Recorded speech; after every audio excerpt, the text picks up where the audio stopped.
Hello and welcome everyone to another episode of Champions of Inspiration. Many times I come across things as I'm investigating new things, and this is a subject, self-sabotage, that a whole lot of people need to know about, and to my knowledge, not enough people sharing about. Just so happened that I was in an event last week and met Dr. Philip Agrios, and my God, all of a sudden it started to change. Now, he learned this process by working on himself first. Isn't it amazing how many times that has? Dr. Agrios, thanks for joining us here on Champions of Inspiration. Oh, thank you so much, Scott. I really appreciate the opportunity. I'm honored to be here. Thank you.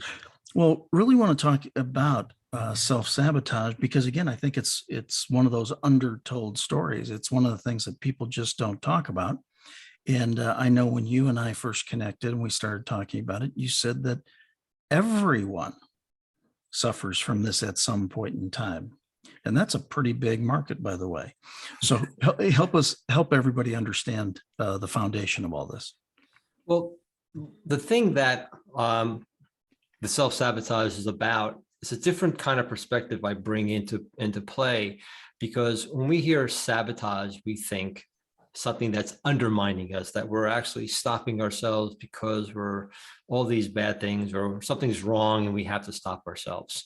And I like to look at the original meaning of words, and the original meaning of sabotage was a French word that was actually used in the 1895, I believe it was, that the French workers would use to stop and create inefficiencies and to get the attention of the factory owners. And when I realized that it was basically where peasants would wear wooden shoes and become stumbly and kind of uncoordinated because of that. And that's what sabotage was. And I thought about it, that's what we do. I use the word self-sabotage as that it gets our attention of that something's not in balance with us, and then for us to realize it. And then as I became more and more intrigued with it, I found myself on this journey regarding this, and basically found a hidden trait that we're born with. And I call it the inborn sabotaging trait. Again, it doesn't undermine us, but it actually protects us from the very success that we seek, because if we actually achieve that success, subconsciously, we would be in more pain. So we never get there. So it's actually a protection, because there's only two things we do. We protect, we grow, we expand, we contract, we give and take. We're vibrational beings. So when you are ready to release your personal professional power and you start to feel uncomfortable, that inborn sabotaging trait kicks in to protect you. That's what it really does. It doesn't undermine us, but it's protecting us. Well, I think just that fact alone and what you shared there is so important, because I know I had a different interpretation of the meaning of the word.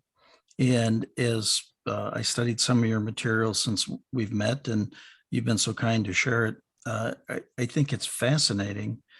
And it's interesting because I actually do a talk, the 11 deadly fears, 8 for them and 3 for you. Well, one of the 3 for the individual is fear of success. And so you get that all of a sudden, am I supposed to be here kind of thing.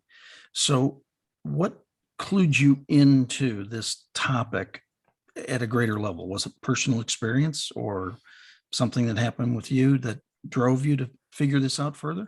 Yes. Well, it kind of all started from, well, basically I woke up one morning, and you ever get to the point where you're up, like dead silence, it's pitch darkness, and you're like, I'm up, right? It's like somebody gave you 10 Red Bulls while you're sleeping, right? That I can clean my house not only once, but twice in an hour. You know what I'm saying? Yeah. So I'm like, oh, I'm up. So I went in to do some work into my study, and I looked around and I opened the drawer up and I found my old goals from 5 years prior. Have you ever had that before? Right. Absolutely. So I was all excited, and I started looking at it. And by the time I got to the last one, I didn't achieve one damn thing on that thing. And I was like, what?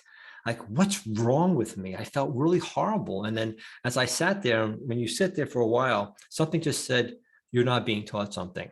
And I just found myself on this journey. I wasn't looking for it. I just found myself on this journey. And I went through some of this stuff. And I always tell people, if you're going to become an expert in self-sabotage, you better have gone through some stuff, right? Would you agree? So Oh, it all absolutely. started from a false accusation from an insurance company that three things were going to happen. I was going to jail for fraud. I was going to lose my chiropractic license, and I was going to have to pay back 3 times of what they paid me. Now, it was all false. I was made innocent. But during that process, my father was diagnosed with brain cancer, and he was healthy. But in 7 months later, he passed, and I became the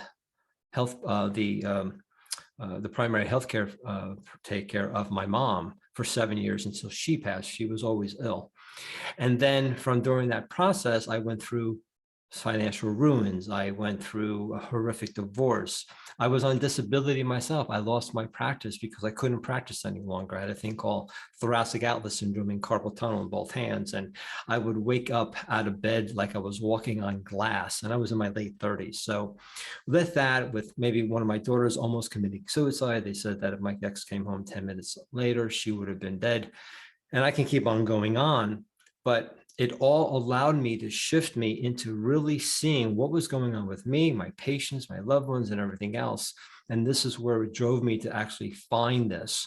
And so I have no regret, because if I didn't have that, I wouldn't be standing in front of you and your terrific audience explaining what I discovered. I find it just fascinating. So then you were able to put it into play immediately?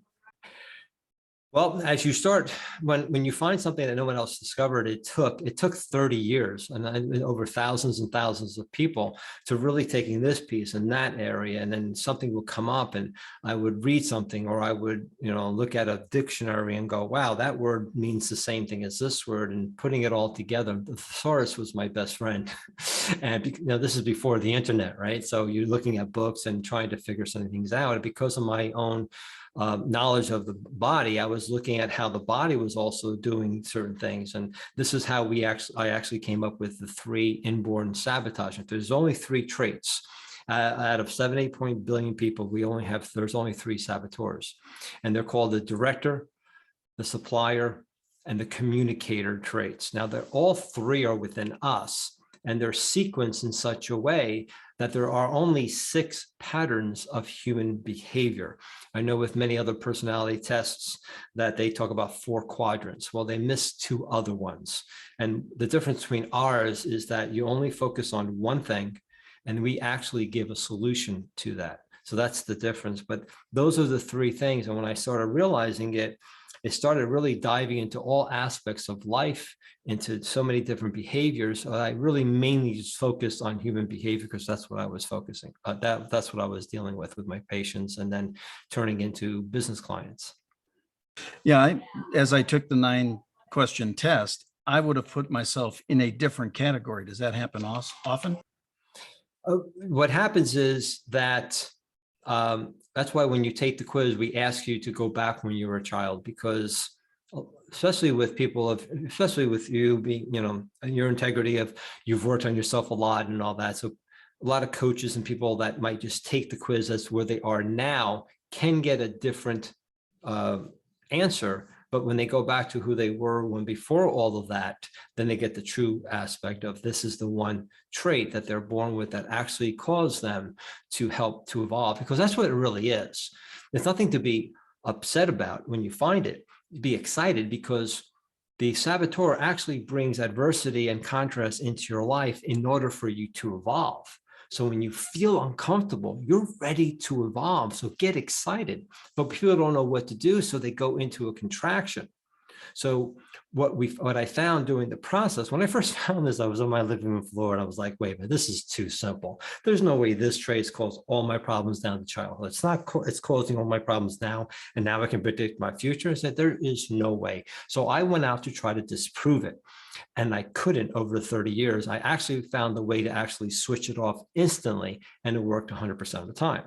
Now, I'm from Jersey. You tell me this works 100% of the time, I'm going to say BS, right? So I went out to try to disprove that. And to this day, whether you're a CEO of a multi-billion-dollar company or a child or even a teenager, it works 100% of the time. So I call it the antidote. And I called it the antidote because I thought, if I'm bitten by a venomous snake and I'm about to die, do I want the antidote or something that might work? And of course, you want the antidote.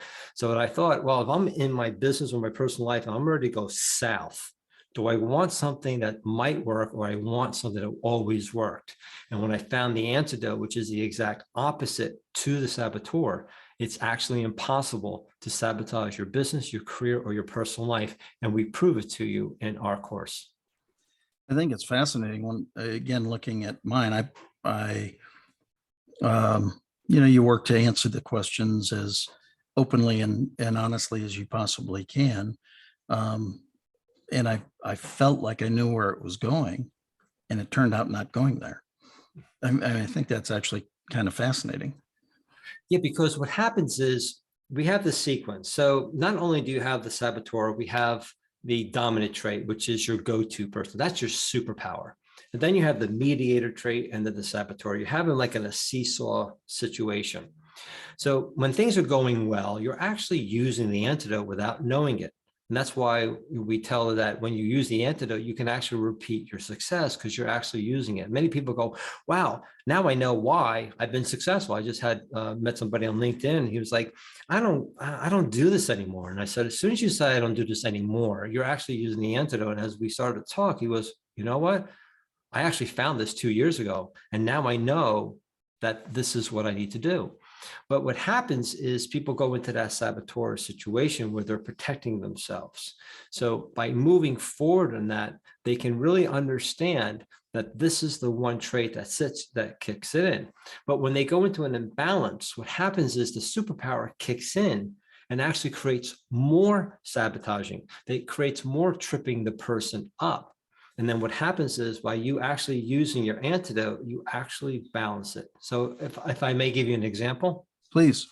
So you did sales, right? Yeah, so you absolutely. manage sales, you talk about sales and you teach sales, right?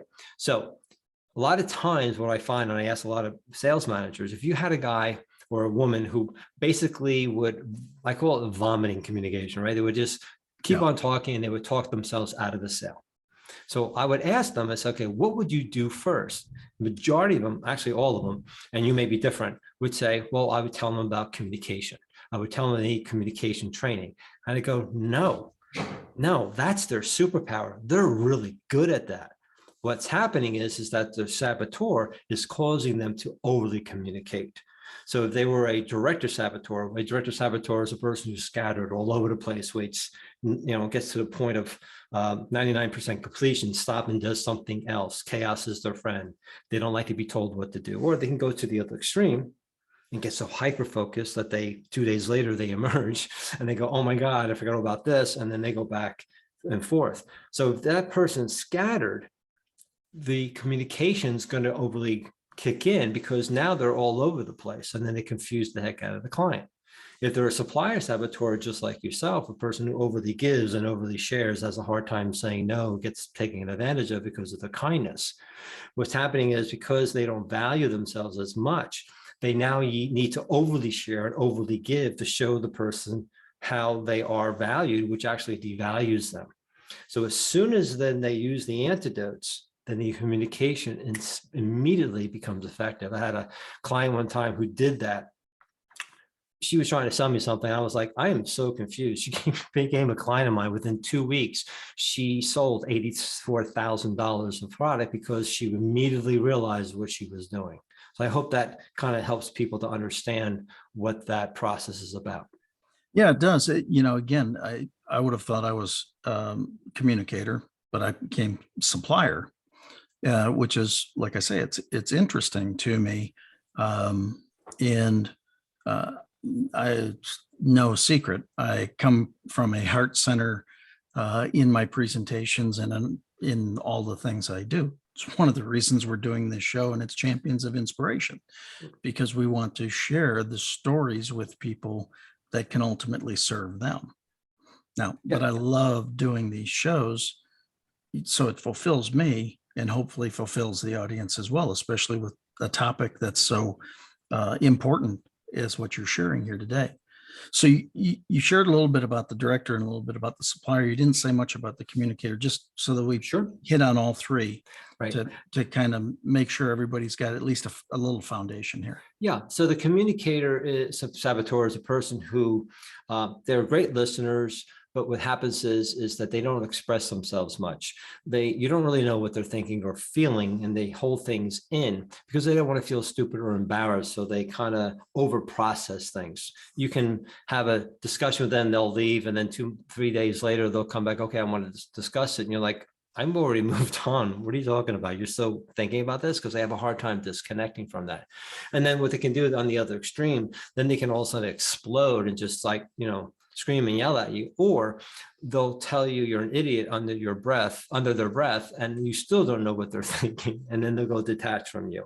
So I had a manager, because I did my workshop for this corporation, and he came up to me and goes, my son's always upstairs playing video games. I can't get him downstairs to interact with the family. So we ascertained his sequence. I told him what to do exactly. Within a week, he gives me a call and says, my son's downstairs interacting with the family. I can't believe it. He goes, and then 2 months later, he called me and says, our relationship has really skyrocketed, because what was happening is he really got involved into my work. He was the one that was actually pushing his son back into the room. His son was a communicator saboteur. He was making fun of his son, how he was dressing and all that, because that's how he grew up. But it actually was backfiring him. As he started to use his antidote to his son's antidote, they started to get closer. Then he realized he was doing the same thing in his business. So as he shifted that into business, his business actually increased because his relationship and everything else improved as well. So people have to realize your personal and your business or your career are the exact same. They're one, they're you. So when you use your saboteur, you affect both of them. And when you use your antidote, you affect both at the same time. It makes a tremendous amount of sense. Again, in what I've studied so far, certainly want to study more, because it's fascinating. I think if people truly understood or could stop, it's not hard once you take the 9-question quiz, that there's a new awareness. And one of the equations I share many times in training is growth equals awareness plus inspired action. In order to truly grow in your life, you first need to know, you have to have the awareness that there's something that could be done to grow further. And then you have to take that inspired action to get after it. So in taking the 9-question quiz, I had this new awareness, and I was sitting there and I went, wow. And then when you start to think of the antidote, value yourself, value others. If you just think of that statement, maybe this is an oversimplification, but I thought, if I just think of that statement before I make any kind of policy decision or any kind of, right? Mm-hmm. All of a sudden you've got a different take, because you've got a different awareness at that moment. Is that true or oversimplified? Absolutely. No, that's why it took me 30 years going, this can't be this simple. But what happens is yes, you can take that. And I've seen people shift by just using it. I had a woman who was a supplier saboteur, was doing that. Within a week, she got a $250,000 contract. She was blown away. And then she took the course, because when she took the course, she went, oh, now I really understand. Because you can take that one, great, I can push the one domino, but if I don't know why I'm doing it and everything else, you won't be consistent with it, right? Right. But yeah, exactly.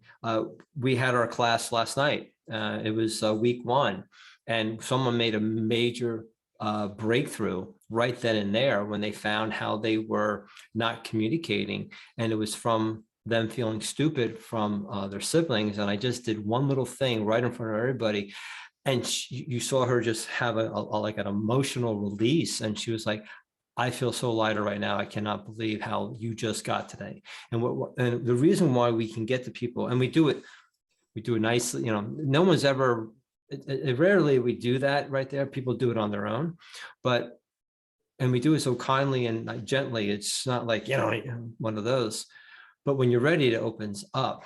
But what I found is when I talk in the words in which, let's say, if you and I Yeah. were talking, I would talk in the supplier words. And what happens is it actually goes right to the subconscious mind. It bypasses the conscious. And how I discovered that was two reasons. The first one, the reason I'm laughing is I had a patient, this was like 20 something years ago when I started using this.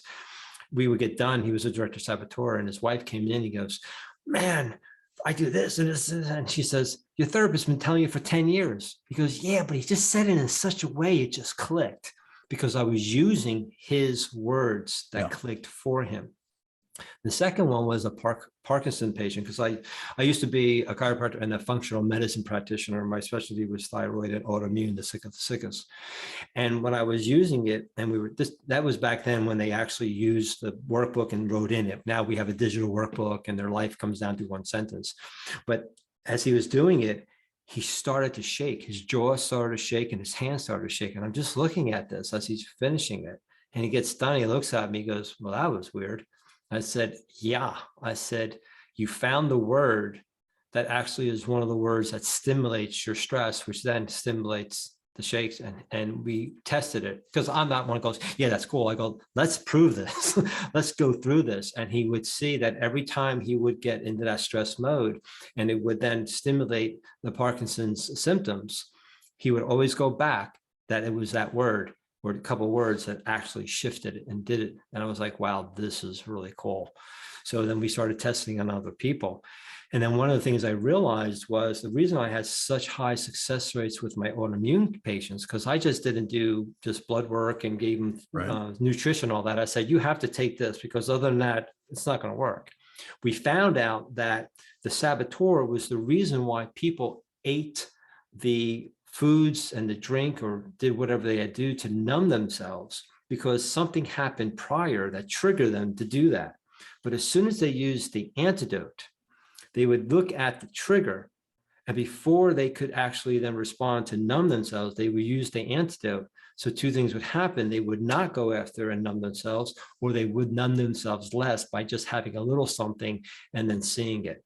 And that's where I was like, wow, this is really cool. And then my business owners who were my patients were making major breakthroughs in their business. And I never thought about business. So we started working it. I was getting referrals from all around the world for people to do for business.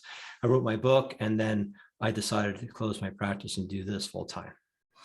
Again, I just think it's fascinating, because you start to, I've read just enough to be dangerous at this point, I think. But as I listen to you, to then put it into play, or to think of situational awareness, right? And all of a sudden go, oh, well, I can replay that in my head. And it's even like one of your videos that I was watching earlier. Can you remember that really great day when you were full on? And can you remember that less than great day where you might not have been? And it really is intriguing how I was able to think back through and identify those points. So does that foundation actually help you going forward? Oh, absolutely. So we, I have a veteran of 5 tours, and he has PTSD, and he's working with a therapist. And I was talking during the process, and we were talking about the 3 traits. And I said, what I find is a lot of therapists and coaches, and again, nothing, this is how we're taught. They're focusing on the dominant and the mediator trait because that's what they see. And what he did was he then took his antidote, went to his therapist, and the therapist started using the antidote. Within the next week, he was able to see something that happened at 5 years old with her, that the war and the tours actually exacerbated. Wow. And I was like, really? He goes, yeah, that's really cool. I even had another, actually, she was a therapist. I didn't even know that. I was just talking to her. She's going to be taking the course. She was Communicator Saboteur, and she told me she took it. And then she says, I'd like to have another discussion with you. I said, sure. And as I was talking with her, she says, I didn't do well yesterday. And I said, what's going on? She says, it really hit home what you were saying. And then I realized I went back to, I don't know what 5 is, but she went back to 5 years old, and she was always frozen in time. And because of the, she had been sexually abused by her father, and her mother just ignored it and everything else. She saw that that's where it really truly began, where she did not express herself as much. She's now expressing herself by just understanding a little bit of the antidote, but now wants to know more. And when she gets into the course, you will really see how it's really just the last thing that, so in other words, if I may continue, I don't want to Please take the go right whole ahead. time No, this there. is excellent. So what happens is, what I found was, we call this the reactor sequence formula. There's actually formulas throughout the whole workbook. And you're, like I said, your life comes down to one sentence. And one of the sequences shows you what happens when you start utilizing that saboteur. So you ever see the domino experts, when they push this one domino and goes, Yep. and the last one hits, and let's say balloons are released. Well, what's the last thing you see? The balloons. Balloons, yeah. That's your imposter syndrome. That's your anxiety. That's your sadness. That's everything you see and feel what? Last. So now we take our coping methods and do what? We put them on the balloons, not the one domino. The one domino is the saboteur. And when you push the saboteur, you go down a road of frustration. But when you push the antidote, you go down a road of inspiration, not just motivation. This is not just rah-rah stuff. It actually is everlasting. So that's what we look at. And out of that, we extract one subconscious word that actually stops all of your goals. It stopped it in the past, it's stopping them now, and it will stop it for the rest of your life. Might be a good word to know. And Yeah, once exactly. you understand, yeah, right. Once you understand this word, you'll see how this word stops this goal and this goal. And then we give you 5 steps to put against that one word. So you have to achieve your goals. We actually prove that to you. That's, again, fascinating to me.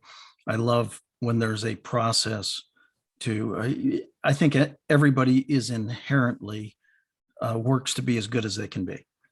I don't think that anybody says, I just want to be a schmuck going forward, right? Exactly. So they kind of give they up. work, yeah. Right.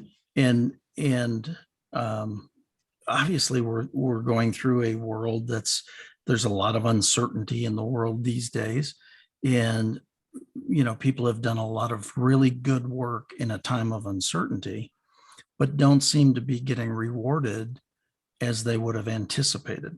Mm-hmm. Would that be a case or a situation where kind of their saboteur is ready to pop them in the forehead?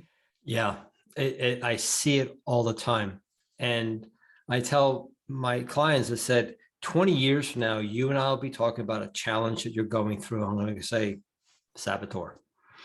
And I can say that because I've been doing it for 30 years. So I've had people in the past that come back and the clients are like, oh yeah, it's the same thing. I said, yeah.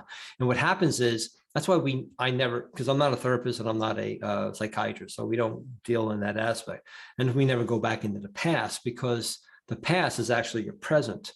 So the people that are in your present may still be in your past, but they may still be in your present. Excuse me, the people in the past are still in your present, my apologies, but they can be different people. They're just different actors with different clothes on, right? They're the same actors with different clothes on. Sorry about that.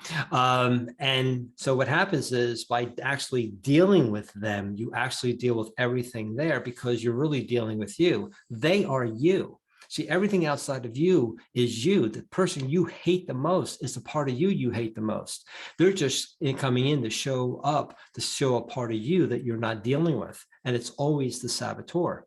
And once you deal with the saboteur, you change your vibration. And once you change your vibration, new people, things, and events will come in to reinforce your new vibration. It's law. So in essence, this process works as if we're mirroring, right? The thing that we dislike about somebody else is actually the thing we dislike about ourselves. Right. And when you get to that point, when you can get to that point and be okay with that, you now have compassion for the person, because now you know the pain they're going through, because now you've neutralized it for yourself. Makes a ton of sense. I mean, I think that's a cool aha right there. Yeah. In just understanding this further. I know we're going to have to do more shows on this, because it's just Oops, sorry. I wanted Oh, to I thought it was me. No, I was like, my- did I do something? my finger hit a button by accident. Done that many times. No, again, I just think it's extremely intriguing to learn something. You've been around for a fair number of years, and you go, "Gosh, how have I never heard this or learned about this?" I think it's a very important topic that people learn about. Yeah, and one thing I realized is there's nothing like that in the world. And if you really want to know something that you've never heard before, that is what I have. And that's why I get out of bed at 5 o'clock every morning, because I want to impact more people. My goal is to help millions of people. That's my goal. So I got some more years ahead of me, and I'm going to keep on going until I can't anymore. It's my goal too. It's one of the reasons we're doing the show. So Exactly. how do people get a hold of you? Hard to believe we've blown through our time, but how do Yeah, they get a hold of you? So what we're doing is we're offering a 30-minute free strategy call. So what you do is you can go to bookwithdrphil.com. That's bookwithdrphil.com. And when you go there, you'll come to a little page. You click on the button if you want to know more. You go to the calendar, you pick a time, and then you'll come to a thank you page. You have three videos. They're only 14 minutes combined, and then you can take the quiz. And then you come with it to me. I'm not going to be doing this long myself, but get there as soon as you can. And then what you do is you give me one business or personal challenge, and then I'll show you how the saboteur created it. And then I'll give you how to use the antidote to start solving it. Got it. Perfect. Sounds great. We truly appreciate your time here today, Phil. It's been wonderful. We will set up another show because we got to dig into this further. Great. Thank you so much for this opportunity. I appreciate it. And thank you for the audience for listening. Absolutely. And thank you all for joining us here at Champions of Inspiration. We'll see you again, same time, same place. God bless.